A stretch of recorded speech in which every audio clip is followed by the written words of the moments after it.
guys, myself Vinay Datta and you are watching Datta Educational Academy. Okay, so we are learning here English speaking. So already tricks number 17 finished हो गया है. अभी tricks number 18 now we will teach. Okay, देखिए tricks number 18 क्या है. Tricks number 18 में है there is there are. अभी क्या होता है there is there are, कब यूज करना है. So in English language when we will use in there is or there are. देखिए मैंने यहाँ पर एक एग्जांपल लिखा, सर कुएं में पानी है, कुएं में पानी नहीं है. अगर आपको इस प्रकार से बातें करना है कि जेब में पैसे नहीं है, इसमें ये चीज है, इसमें इस चीज नहीं है, ऐसे जब बातें करना है तो उस समय ही पहले शुरुआत में आपको देयर इज या तो देयर आर लगाना पड़ता है. अभी देयर इज कब और देयर आर कब. ये जो है सिंगुलर होता है और आर जो है प्लूरल होता है. सिंगुलर हेल्पिंग वर्ब है, प्लूरल हेल्पिंग वर्ब है. ये लगेगा किसके ऊपर डिपेंड है, ये डिपेंड है ऑब्जेक्ट के ऊपर. ऑब्जेक्ट सिंगुलर है तो देयर इज लगेगा, ऑब्जेक्ट प्लूरल है तो देयर आर लगेगा. अब देखिए जैसे मैंने एक एग्जांपल लिखा कुएं में पानी है और एक एग्जांपल लिखा कुएं में पानी नहीं है. तो उस समय आपको ये ट्रिक्स यूज करना पड़ता है देयर इज और देयर आर का. तो फार्मूला किस तरह से देखिए, पहले आपको देयर इज या तो देयर आर लगाना पड़ेगा, उसके बाद में ऑब्जेक्ट, उसके बाद में फिर कॉम्प्लीमेंट. ऑब्जेक्ट के बाद में जो भी मटेरियल बचा रहता है सेंटेंस में we can say it is a complement. Okay, there is या तो देयर आर. अगर नेगेटिव सेंटेंस बोलना है तो देयर इज देयर आर बोलने के बाद फिर नो बताना है, after that object, after that complement. अभी ये जो दो एग्जांपल है, ये जो एग्जांपल है, इस एग्जांपल को हमने यहाँ पर इंग्लिश में लिखा अकॉर्डिंग टू इस फार्मूला के हिसाब से. देखिए कुएं में पानी है ऐसा आपको बोलना है. कुएं में पानी है, जेब में पैसे है, इसमें ये है, इसमें वो है, गाड़ी में सवारी है, क्लास में स्टूडेंट है, जो भी इसमें वो है, इसमें वो है, ऐसे जो भी बताना है तो आपको ये वाला फार्मूला अप्लाई करना पड़ेगा. पहले आपको देयर इज लगाना पड़ेगा, देयर इज. उसके बाद में ऑब्जेक्ट क्या है, देखिए देयर इज लगाने के बाद में ऑब्जेक्ट क्या है, अगर कुएं में पानी है, ऑब्जेक्ट है पानी, तो देयर इज वाटर.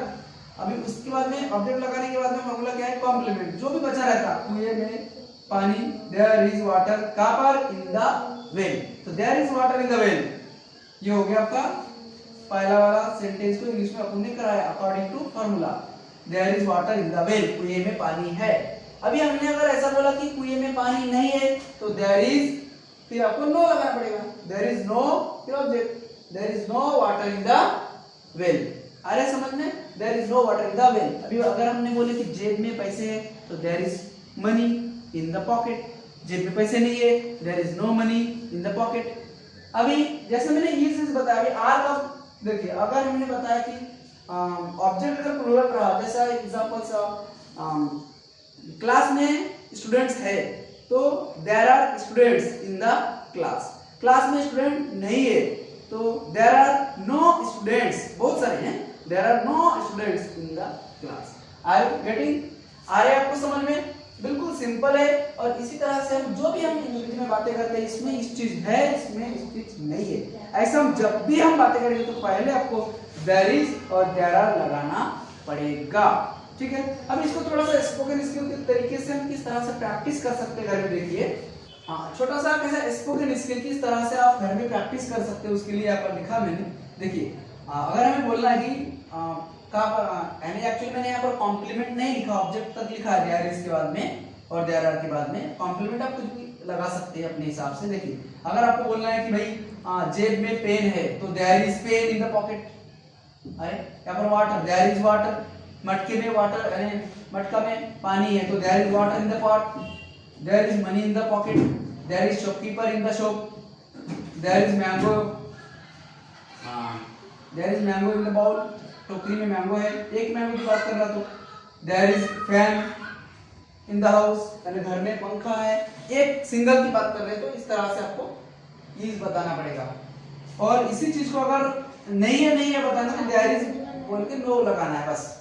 अब देखिए आर मतलब प्लूरल कब, there are students in the class, class में स्टूडेंट्स है. There are mangoes in the trees, in the tree.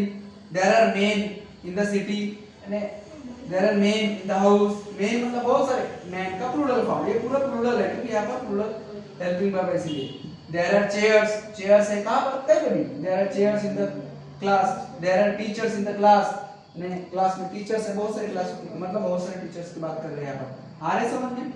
बात ऐसा है कि सिंगुलर के समय ये लगाना है, प्लूरल के समय आर लगाना है। बस इसको अगर नो में बताना है तो there is no, there is no, there is no, there is no pen, there is no water, there is no money, there is no shopkeeper, there is no mango, there is no fan. अब यानी complement अपन नहीं बोले, complement आप अपने हिसाब से लगा सकते हो। यहाँ पर भी वैसा, there are no students, there are no mangoes, there are no man, there are no chairs, there are no teachers in the class, जो भी हो कॉम्प्लीमेंट आप लगा सकते हो। आपको समझ में आ रहा होगा कि इस तरह से आप इस देयर इज और देयर आर का यूज कर सकते हैं whenever you speak English language. So it is very easy to learn English language. Already 70 tricks finished, so you have to try to speak English language with the help of all the tricks and whatever we taught in grammar portion, that one also you have to see. Okay, so now I hope you understood all this video. So video को समझ गए, पसंद आया होगा, समझे होंगे तो like कर दीजिएगा और चैनल को सब्सक्राइब कीजिएगा और ऐसे ही वीडियो को आगे और मिलने के लिए बेल आइकन को ऑन करके रखिएगा। Thank you to all. जय हिंद, जय भारत।